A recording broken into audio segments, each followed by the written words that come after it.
good, YouTube? It's Nas, and we back with another video. Road to 300 subscribers, of course, and Tyrese Haliburton had one of the greatest games for a point guard in NBA history, and this game to go up 3-1, and y'all could call him overrated. You could think what y'all want about him as a player, but he obviously is leading this Indiana Pacers team to new heights, and obviously being one game away from the NBA Finals. Him having 32 points, 12 rebounds, and 15 assists is huge. His teammate, Pascal Siakam, he also had 30 points, 5 rebounds, and 2 assists. He stepped up huge tonight, and I'm looking at my phone. That's how I'm getting all these stats and shit. But yeah, the Pacers in the first half just really looked like they sucked the life out of the Knicks for real. Like, the Knicks tried to make runs, obviously. At the end of the game, they tried to make a run, and it was already too late for that. And the Knicks, they play so carelessly, bro. It's like their turnovers just piss me off. Like, as a fan watching basketball, it's like you can avoid that, and the passes that they make is just stupid to me, bro. Because there's no reason to be actually doing that. Like, it's obvious that the Pacers are reading them. And you got Aaron Naismith. I don't know how he was able to play tonight, and he looked like his normal self with one ankle, and he was on Jalen Brunson's body. Even though Jalen Brunson ended up with 31 points, 5 assists, and 2 rebounds, he ended up having to shoot a lot of free throws to get these points. And the Pacers are a physical team, so yes, everything's going to become hard against them. And wait, pause. But OG Anunoby, he stepped up. He had 22 points and 4 rebounds. Karl Anthony Towns, he was a bulldog in the first half. Like, he had 22 points, 4 rebounds, and 1 assist.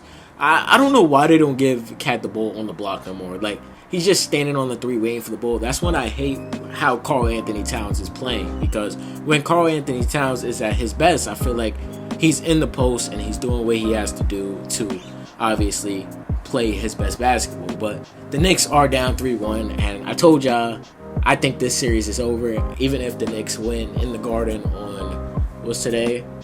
On Thursday, even if they win in the Garden on Thursday, I don't think they're coming back down 3-1 to this Indiana Pacers team. I just don't see the Pacers losing 3 games in a row to this Knicks team. Like, I just can't see it. Like, the hope was after last game, but they didn't even use the hard-nosed defense that was in the last game. They're just letting them get open layups, open 3-pointers, like the Obi Toppin Dagger, bro. They ball watch a lot, which gets me mad, bro, because there's no reason for them to have an open shot when you're right near him. You're just getting caught slipping, looking back like this. Like, what are you doing, bro? Yeah, I just feel like there's just so much shit that the Knicks limit themselves at. That what they were doing in Boston when it was coming back from those 20-point leads, etc., they're not doing it here. So you can't expect to win against a competitive team like the Indiana Pacers that love to play fast. Like they said. Like, it was the game plan. They love to play fast. Like, even if you make or miss, those niggas just run it. Like, they're going straight through. And even though they get you in foul trouble, and I can say the refs on both ends were abysmal. They were horrible. Like, 4 straight free throws for each team. Like, what were we doing? We were watching a free throw contest, bro. That is not real hoops. And I hate watching free throw contests, bro. I'm going to keep it a buck. Like, I like to see basketball being played, and that wasn't basketball. Like, the refs was just not swallowing their whistle and not letting these guys play basketball, which sucks. And another person I want to talk about for the Indiana Pacers side was Benedict Mathurin. Benedict Mathurin had 20 points in 12 minutes. That's a scorer, bro. Even though his points were 10-11, they were on the free throw run. He was throwing his body around, swinging around, and he was getting bailed out for it. But 20 points is 20 points at the end of the day. And you don't talk about how any of these free throw baiters get points, so why not talk about him getting 20 points in 12 minutes? That's probably not going to be highlighted a lot over the social media pages or the analysts on ESPN next tomorrow. Like, it's just a lot of shit that the Pacers did. The little things, like, that's what obviously helped them go up 3-1. And the Knicks would be in a whole different predicament if they didn't choke away 3-1. I mean, not 3-1. If they didn't choke away that game 1, that's what made me mad at the Knicks, bro. Because that's what made me not realize that they're not winning shit. Like, come on, bro. But it should be interesting, because I don't think the Pacers could close New York in the Garden like they did the last couple games. But do I see that happen in Game 6? I don't I'm not really sure that happens because I think New York's going to come out with a fight. I think they are. But if they don't, it's good for the Indiana Pacers getting to the conference final. Getting to the finals for the first time since the Reggie Miller era, which is great for that team. And great for their franchise player in Tyrese Haliburton. And when you think back, like, we was calling that Tyrese Haliburton versus Sabonis trade even, and I wasn't one of those people. To keep it a buck, in the moment, I knew Tyrese Haliburton was going to be good. I didn't think he was going to be like this star. Nah, I did. That 76ers game where he had 36 points, I'm like, oh, this nigga nice, bro.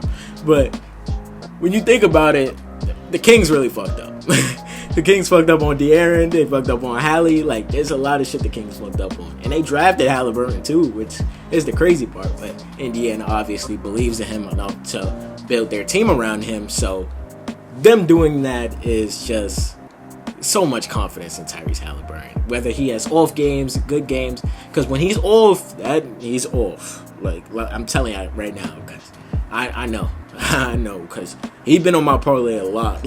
Shit. But when he's good, when he's on, bro, that's a top-notch player. That's one of the best point guards in our game today. And that's why it gets me so mad when he has those bad games. Because when he has the good games, they make you be like, oh, shit. Why do people call him overrated? Why do they do that? Like, he's so nice. And then he had those games. He has some games where he has 6 points. But he hasn't done it in these playoffs. He looked like a consistent top 8 guard, top 7, top 5, if you want to say it, top 5 guard in the NBA right now. That's how good he's looked throughout these playoffs. But are we getting an early matchup? Do both of these series end in the next 2 days? Do we think that the Thunder close them out? I think the Thunder close them out next game because they're at home. But Indiana, they're going to Madison Square Garden. They're going to New York, and they are a better road team than they are a home team. So anything is possible with them, I feel like, and it should be interesting for the Indiana Pacers. But obviously, a series is not over until they celebrated on the podium for the conference finals, and some niggas gonna say job's not finished. We still got 7 more games, 4 more games to play.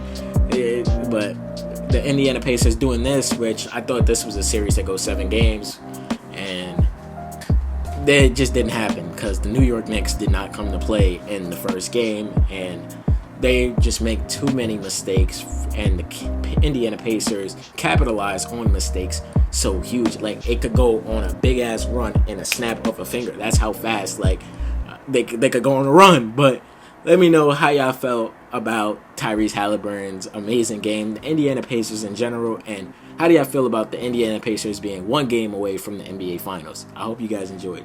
Subscribe. Yeah, the bonnet on now. Since we're doing face cam now, it's only right y'all see my face in the outro. I hope you guys enjoyed this video, and there's a video right there on the left if you want to see another one. And subscribe, help the channel grow. Like, come on, bro.